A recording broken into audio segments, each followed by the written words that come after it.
जय जोहार, नमस्कार। दैनिक छत्तीसगढ़ चैनल देख रहे हैं आप और छत्तीसगढ़ प्रदेश की आज की तमाम सभी महत्वपूर्ण बड़ी खबरों की शुरुआत आज की पहली बड़ी खबर के साथ। छत्तीसगढ़ में 22 जनवरी को स्कूल और कॉलेजों में अवकाश की घोषणा कर दी गई है, जहां सभी उच्च शिक्षण संस्थान भी बंद रहेंगे। मकर संक्रांति पर रायपुर में पतंगोत्सव का भी आयोजन किया जाएगा। छत्तीसगढ़ सरकार 22 जनवरी को स्कूल और कॉलेजों में छुट्टी का ऐलान कर दिया गया है, जहां स्कूल शिक्षा मंत्री बृजमोहन अग्रवाल के निर्देश के मुताबिक स्कूल शिक्षा और स्कूल उच्च शिक्षा विभाग के अंतर्गत आने वाले दफ्तर, सरकारी स्कूल, कॉलेज बंद रहेंगे। इसके पहले बृजमोहन अग्रवाल ने छुट्टी घोषित करने की मांग को लेकर पत्र मुख्यमंत्री को भेजा था, जहां दूसरी ओर सामाजिक और कर्मचारी संगठनों ने सार्वजनिक अवकाश घोषित किए जाने की मांग की है। हालांकि सरकार की ओर से कोई आदेश अभी तक जारी नहीं किया गया है। बृजमोहन अग्रवाल ने पत्रकारों से चर्चा में बताया कि प्रधानमंत्री मोदी जी की गारंटी के तहत छत्तीसगढ़ के श्रद्धालुओं को श्री रामलला के दर्शन योजना के तहत अयोध्या ले जाया जाएगा और इसके लिए छत्तीसगढ़ सरकार रेलवे विभाग से अनुबंध करके एक ट्रेन बुक करने वाली है, जो हफ्ते में एक दिन चलने वाली है। छत्तीसगढ़ देश का सबसे तीसरा स्वच्छ राज्य है, जहां रायपुर, पाटन, कुम्हारी सहित कुल 5 निकायों को राष्ट्रीय अवार्ड दिया गया है। राष्ट्रपति द्रौपदी मुर्मू ने सीएम साय को सम्मानित किया हुआ है। दरअसल छत्तीसगढ़ देश का तीसरा सबसे स्वच्छ राज्य बन चुका है। स्वच्छ सर्वेक्षण 2023 में अच्छे प्रदर्शन के लिए 5 नगरीय निकाय रायपुर, पाटन, कुम्हारी, महासमुंद और आरंग को राष्ट्रीय अवार्ड मिला है। बीते दिन नई दिल्ली के भारत मंडपम आयोजित किए गए भवन में इस कार्यक्रम में राष्ट्रपति द्रौपदी मुर्मू ने सीएम विष्णुदेव साय को अवार्ड देकर सम्मानित किया, जहां उनके साथ डिप्टी सीएम अरुण साव भी मौजूद रहे। वहीं अवार्ड सेरेमनी में नगरीय प्रशासन विभाग के सचिव डॉक्टर बसवराजू एस सहित प्रदेश के नगर निगमों के जनप्रतिनिधि शामिल हुए थे। केंद्रीय आवासन एवं शहरी मंत्रालय के द्वारा हर साल विश्व का सबसे बड़ा स्वच्छ सर्वेक्षण देश में किया जाता है, जहां साल 2017 में ही छत्तीसगढ़ ODF राज्य घोषित होने में कामयाबी हासिल करा था, जहां पर छत्तीसगढ़ के साथ ही 3 लाख निजी शौचालयों का निर्माण कार्य पूरा किया जाने की उपलब्धि भी राज्य ने हासिल की थी। रायपुर में बिना अनुमति के अब लाउड स्पीकर के अन्य कार्यक्रमों पर प्रतिबंध लगा दिया गया है। सरप्राइज चेकिंग के लिए पुलिस प्रशासन की 5 टीमें भी बनाई गई हैं और वाहनों पर भी डीजे बैन कर दिया गया है। दरअसल रायपुर में बिना अनुमति डीजे और लाउड स्पीकर बजाने वालों पर सख्त कार्यवाही होगी। कलेक्टर गौरव कुमार सिंह ने ध्वनि प्रदूषण और शोर बचाने के लिए जिला प्रशासन, पुलिस और नगर निगम के अफसरों की टीम बनाई है। ये शहर टीम के अलग अलग यहाँ पर शहर के अलग अलग इलाकों में जाकर टीम जांच करेगी। दरअसल प्रदेश में 10वीं और 12वीं की बोर्ड परीक्षाएं नजदीक हैं। स्टूडेंट्स को पढ़ाई में परेशानी ना हो, बुजुर्गों और मरीजों को दिक्कतें ना आए, इसके लिए आगामी आदेश तक लिखित अनुमति के बिना ध्वनि विस्तारक यंत्रों के इस्तेमाल पर रोक लगा दी गई है। वहीं कलेक्टर की बनाई गई 5 टीमें शहर के अलग अलग वार्डों और गलियों में जाकर सरप्राइज चेकिंग करेगी। इसी बीच अगर कोई बिना अनुमति और रात 10 बजे के बाद डीजे या फिर लाउड स्पीकर बजाते हुए पाया जाता है तो इनके खिलाफ सख्त कानूनी कार्यवाही की जाएगी। जनवरी माह में आगामी 3 दिनों तक शराब दुकानों को बंद रखने की घोषणा सरकार ने की है और दरअसल बात करें नए आदेश के मुताबिक तो छत्तीसगढ़ में इस महीने यानी जनवरी में 3 दिन तक शराब दुकानें आगामी दिनों तक बंद रहेंगे। अलग अलग तारीखों में सभी देसी और विदेशी मदिरा दुकानों को बंद करने का आदेश जिला कलेक्टरों को द्वारा जारी किया जा रहा है। तो वहीं जारी आदेश के अनुसार 22, 26 और 30 जनवरी को प्रदेश में शुष्क दिवस की घोषणा की गई है और इसके अंतर्गत शराब दुकानें बंद रहने वाली है। बता दें कि 2 दिन पहले ही यानी कि 22 जनवरी को शुष्क दिवस घोषित किया गया है। इस दिन अयोध्या में बन रहे भव्य राम मंदिर में श्री रामलला के प्राण प्रतिष्ठा कार्यक्रम आयोजित किए जाएंगे। इसे लेकर देश भर में हर्ष का माहौल है। वहीं छत्तीसगढ़ में इस दिन रामोत्सव मनाया जाएगा। इसे लेकर सरकार ने राज्य में शुष्क दिवस घोषित कर शराब दुकानों को बंद करने का फैसला किया है। वहीं दूसरी ओर हर साल की तरह इस बार भी गणतंत्र दिवस और महात्मा गांधी के पुण्यतिथि के दिन यानी 30 जनवरी और 26 जनवरी को जिले में शुष्क दिवस की घोषणा की गई है। छत्तीसगढ़ में अब तक 91,07,000 मीट्रिक टन धान की खरीदी संपन्न हो चुकी है और इसके एवज में अन्नदाताओं को 20,208 करोड़ रुपए का भुगतान भी हो चुका है। छत्तीसगढ़ में खरीफ विपणन वर्ष 2023-24 के तहत 1 नवंबर 2023 से जारी धान खरीदी का महाअभियान अभी भी जारी है। वहीं राज्य सरकार द्वारा इस वर्ष मोदी जी की गारंटी के अनुरूप किसानों से 21 क्विंटल प्रति एकड़ के मान से धान की खरीदी हो रही है। राज्य सरकार द्वारा अब तक किसानों से 91,07,000 मीट्रिक टन धान की खरीदी भी समर्थन मूल्य पर की जा चुकी है। धान के एवज में किसानों को 20,208 करोड़ रुपए का भुगतान हो चुका है। और वहीं आपको बता दें कि गौरतलब है, मुख्यमंत्री विष्णुदेव साय के निर्देश के मुताबिक प्रति एकड़ 21 क्विंटल धान का विक्रय का लाभ पूर्व में धान बेच चुके किसानों को भी मिलेगा।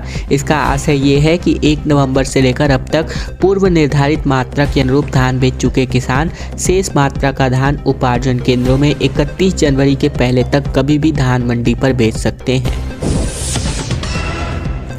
बलरामपुर में तातापानी महोत्सव को लेकर तैयारियां तेज हो चुकी हैं, जहां कलेक्टर और एसपी ने इसका जायजा लिया। बॉलीवुड, भोजपुरी, छत्तीसगढ़ी कलाकार अपनी प्रस्तुति देंगे। 10 लाख में ठेकेदार ने इसका टेंडर भी ले लिया है।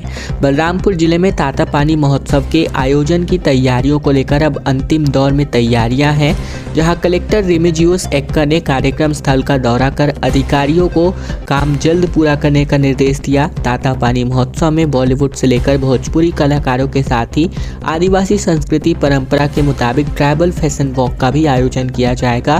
तातापानी गर्म पानी के स्रोत के लिए प्रसिद्ध है, जहां मकर संक्रांति के पर्व के मौके पर जिला प्रशासन द्वारा 3 दिवसीय भव्य मेले का आयोजन किया जाता रहा है, जहां बलरामपुर कलेक्टर रेमिजियुस एक्का और साथ ही एसपी ने तातापानी मंदिर परिसर में किए जा रहे साफ सफाई रंग रोगन का जायजा लिया और इस दौरान मंदिर परिसर के नजदीक हर्बल गार्डन में हो रहे कार्यों को पूरा करने का निर्देश दिया।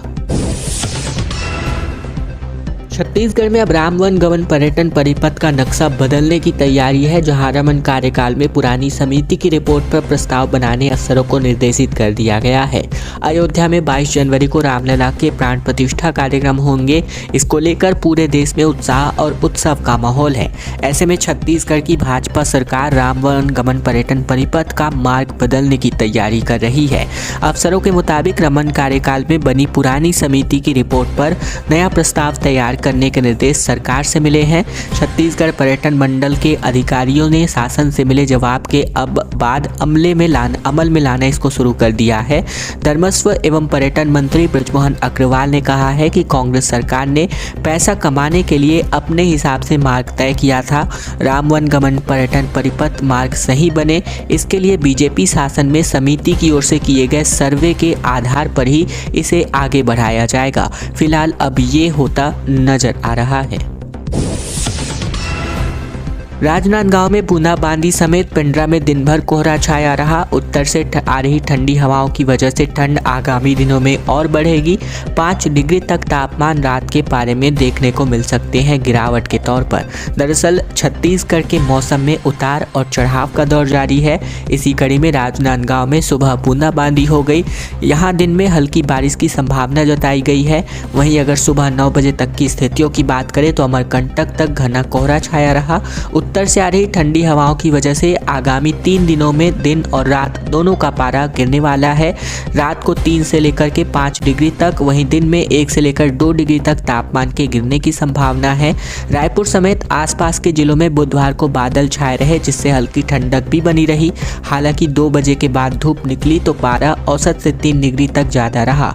वहीं गौरेला पेंड्रा मरवाही जिले में कोहरा छाया रहा, जिसके कारण तापमान में गिरावट एक बार फिर से रिकॉर्ड की गई। वहीं अगर मौसम वैज्ञानिक के मुताबिक बात करें तो ठंड का असर सरगुजा संभाग से शुरू होगा। ज़्यादा ठंड उत्तर क्षेत्र से दक्षिण छत्तीसगढ़ की ओर बढ़ेगी। वहीं बुधवार को नारायणपुर जिला सबसे ठंडा रहा, जहां न्यूनतम तापमान 12.2 डिग्री सेल्सियस रिकॉर्ड किया गया। उज्जैन और काशी की तर्ज पर राजिम को विकसित करने की योजना छत्तीसगढ़ सरकार जल्द ही लाने वाली है। छत्तीसगढ़ के 5 शक्तिपीठ 4 धाम की तरह बनेंगे। गरियाबंद में धार्मिक ट्राइबल परिपथ का यहाँ पर आयोजन किया जा सकता है। छत्तीसगढ़ के राजिम में तीर्थ उज्जैन साथ ही वाराणसी की तरह इसको विकसित कर दिया जाएगा। राज्य के शक्तिपीठ 4 धाम की तर्ज पर विकसित होंगे, जिसको लेकर अफसरों को योजना बनाने का निर्देश कर दिया गया है। इस संबंध में पर्यटन धर्मस्व मंत्री ब्रजमोहन अग्रवाल ने बीते दिन बैठक ली थी। यहाँ सरकार महानदी भवन में हुई इस बैठक में मंत्री अग्रवाल ने राजिम मंदिर परिसर में कॉरिडोर निर्माण के बारे में अफसरों से चर्चा की, जहां इन्होंने कहा कि परिसर भव्य, आकर्षक और गरिमामय ढंग से विकसित किया जाना चाहिए। साथ ही राजिम कुंभ की तैयारियों और व्यवस्थाओं को लेकर भी निर्देश जारी किया।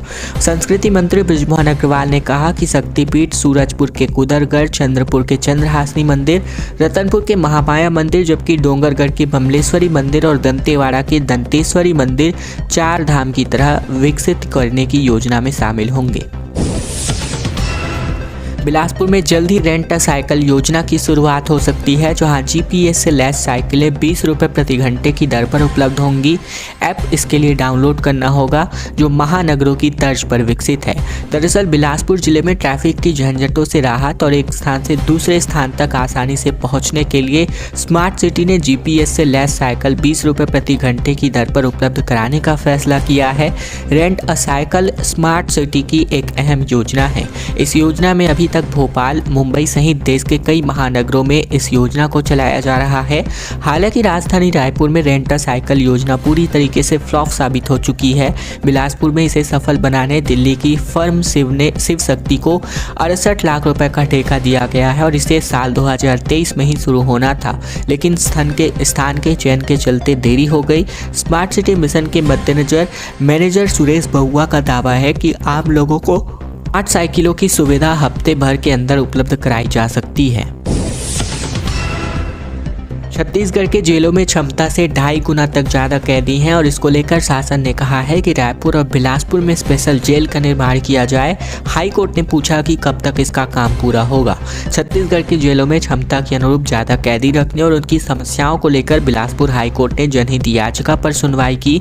आरटीआई के तहत मिली जानकारी के आधार पर लगाई गई जनहित याचिका में कहा गया कि प्रदेश में 5 केंद्रीय, 10 जिला जेल और 12 उप जेलों में तय क्षमता से ज़्यादा कैदियों और बंदियों को रखा गया है। सुनवाई के दौरान हाईकोर्ट की डिवीजन बेंच ने राज्य शासन से लिखित जवाब देकर ये बताने के लिए कहा है कि स्पेशल जेल और नए जेलों का काम कब तक पूरा हो जाएगा। इसके लिए 4 हफ्ते का समय दिया गया है। अगली सुनवाई फरवरी में होगी और मामले की सुनवाई 10 साल से चल रही है। एसआई भर्ती को लेकर डिप्टी सीएम ने कहा कि कोर्ट में मामले की वजह से देरी है, 10,000 पदों पर भर्ती होगी। दरअसल कबीरधाम के विधायक और राज्य के डिप्टी सीएम विजय शर्मा कबीरधाम जिले के दौरे पर थे। वे जिले में आयोजित कई कार्यक्रम में शिरकत किए, जहां इस दौरान इन्होंने मीडिया के साथ चर्चा की। मीडिया से मुखातिब होते हुए इन्होंने राज्य में 2017-18 से अटकी पुलिस भर्ती में एसआई भर्ती को लेकर बड़ा बयान जारी किया है। इन्होंने बताया कि एसआई भर्ती को लेकर कोर्ट के दर्जनों पिटीशन लगाए गए हैं। इन सब को जैसे निराकरण किया जाता है वैसे ही भर्ती का रिजल्ट जारी कर दिया जाएगा। इस संबंध में उन्होंने एडवोकेट जनरल को जल्द से जल्द निराकरण का निर्देश भी जारी किया है। इसी के साथ ही वर्तमान में 6000 पुलिस आरक्षक भर्ती के लिए आवेदन मंगाए गए हैं, जो आने वाले दिनों में 2800 पदों पर भी भर्ती प्रक्रिया शुरू कर दी जाएगी। ओवरऑल पूरे प्रदेश में पुलिस विभाग में कुल 10,000 पदों पर भर्ती कर दी जाएगी। वहीं 22 जनवरी को अयोध्या के राम मंदिर में भगवान राम की प्राण प्रतिष्ठा को लेकर इन्होंने कहा कि ये पूरे देश के लिए गर्व की बात है। ग्रेजुएट से लेकर 12वीं पास के लिए प्राइवेट सेक्टर में वैकेंसीज निकाली गई हैं, जहां 10,000 से ज़्यादा यहां पर सैलरी का प्रावधान रखा गया है। दरअसल जिला रोजगार एवं स्वरोजगार मार्गदर्शन केंद्र कांकेर में 17 जनवरी को सुबह 11 बजे से दोपहर 3 बजे तक 1 दिवसीय प्लेसमेंट कैंप का आयोजन किया जाएगा, जिसमें निजी क्षेत्र के नियोजकों के द्वारा कुल 385 पदों पर रिक्तियों के आधार पर भर्ती की जाएगी। जिला रोजगार अधिकारी BR ठाकुर ने बताया है कि उक्त प्लेसमेंट प्लेसमेंट कैंप में सिक्योरिटी गार्ड के 200, सिक्योरिटी सुपरवाइजर के 50, फायरमैन के 20, वाहन चालक के 10, होम केयर टेकर के 100 तथा डिलीवरी एसोसिएट के कुल 5 रिक्त पदों पर भर्ती करी जाएगी। इच्छुक आवेदक प्लेसमेंट कैंप में उपस्थित होकर अपना संपूर्ण बायोडाटा के साथ अपना आवेदन पत्र जमा कर सकते हैं। डिप्टी सीएम अरुण साव की पूर्व मंत्री अमरजीत को नसीहत दी गई है, जहां इन्होंने कहा कि प्रदेश की जनता ने उन्हें घर बैठा दिया है, बयानबाजी करना बंद करें। दरअसल छत्तीसगढ़ में धान खरीदी के मुद्दे को लेकर के पक्ष और विपक्ष आमने सामने हैं। मुंगेली के लोरमी में डिप्टी सीएम अरुण साव ने पूर्व खाद्य मंत्री अमरजीत भगत के बयान पर पलटवार किया, जहां इन्होंने कहा कि प्रदेश की जनता ने इन्हें घर बैठा दिया है, इसीलिए बयानबाजी करना बंद करें। दरअसल पूर्व मंत्री अमरजीत भगत ने कहा था कि धान की खरीदी की कीमत प्रति क्विंटल 3100 रुपये देने के वादे के साथ सत्ता में वापस आई भाजपा अब 2100 रुपये की दर से भुगतान कर रही है। प्रदेश के मुख्यमंत्री आदिवासी है, लेकिन आदिवासी कभी भी झूठ नहीं बोलते। ऐसे में सीएम विष्णुदेव साय कैसे आदिवासी हैं, जिसको लेकर इन्होंने बयान जारी किया था। सचिन पायलट जो छत्तीसगढ़ दौरे पर हैं, जिन्होंने कहा कि अयोध्या मुद्दे का ध्रुवीकरण किया जा रहा है। कहा अच्छा और बुरा हिंदू होने का सर्टिफिकेट बीजेपी नहीं देगी। छत्तीसगढ़ में 5 से 6 दिन तक न्याय यात्रा आयोजित की जाएगी। छत्तीसगढ़ कांग्रेस के प्रदेश प्रभारी सचिन पायलट ने कहा कि हम जनता के मुद्दे पर चर्चा करना चाहते हैं। राजनीति और धर्म को अलग अलग रखना चाहिए। धर्म की आड़ में राजनीति से कोई सुविधा नहीं मिलेगी। वहीं पायलट अयोध्या नहीं जाने के सवाल पर जवाब दे रहे थे। सचिन ने कहा कि यहाँ मंदिर में नहीं जाना आस्था का सवाल है, मुद्दे का ध्रुवीकरण हो रहा है। आस्था व्यक्तिगत है, इसका राजनीतिकरण करना ठीक नहीं है। उन्होंने कहा कि किसी को अच्छा या बुरा हिंदू होने का सर्टिफिकेट बीजेपी नहीं देगी। पायलट 2 दिनों के दौरे पर रायपुर पहुंचे हैं, जहां इन्होंने मीडिया से जवाब में ये बातें कही। उदंती अभ्यारण्य में प्रशासन ने कब्जा हटाया, जहां 70 हेक्टेयर जंगल काटकर अवैध रूप से बसे 30 लोगों को बेदखली कर दी गई। 13 लोग इसमें हिरासत में लिए गए हैं। गरियाबंद जिले के उदंती अभ्यारण्य में 70 हेक्टेयर वन भूमि को काटकर अवैध रूप से बसे 30 लोगों को बेदखली करने की कार्यवाही बुधवार को कर दी गई, जिसके लिए 4 वन मंडल, 40 महिला आरक्षक, साथ ही 40 महिला वन रक्षक के अलावा वन प्रबंधन समिति की महिला सदस्यों समेत कुल 250 स्टाफ दिन भर डटे रहे। लोकसभा चुनाव में शुद्ध पेयजल एक बड़ा मुद्दा साबित हो सकती है। भाजपा राज्यों में तेजी से हर घर नल में 22वें नंबर पर छत्तीसगढ़ है। हालांकि दरअसल लोकसभा चुनाव में शुद्ध पेयजल का एक बड़ा मुद्दा होगा। इसको लेकर केंद्र सरकार 28 राज्यों साथ ही 6 केंद्र शासित प्रदेशों में जल जीवन मिशन के तहत हर घर नल लगाने का काम कर रही है। भाजपा शासित राज्यों में ही काम बहुत तेजी से की जा रही है, बाकी राज्यों में कछुआ चाल में लग गए हैं। वहीं 1 साल पहले छत्तीसगढ़ में नीचे से दूसरे पायदान पर 33वें स्थान पर छत्तीसगढ़ रहा था।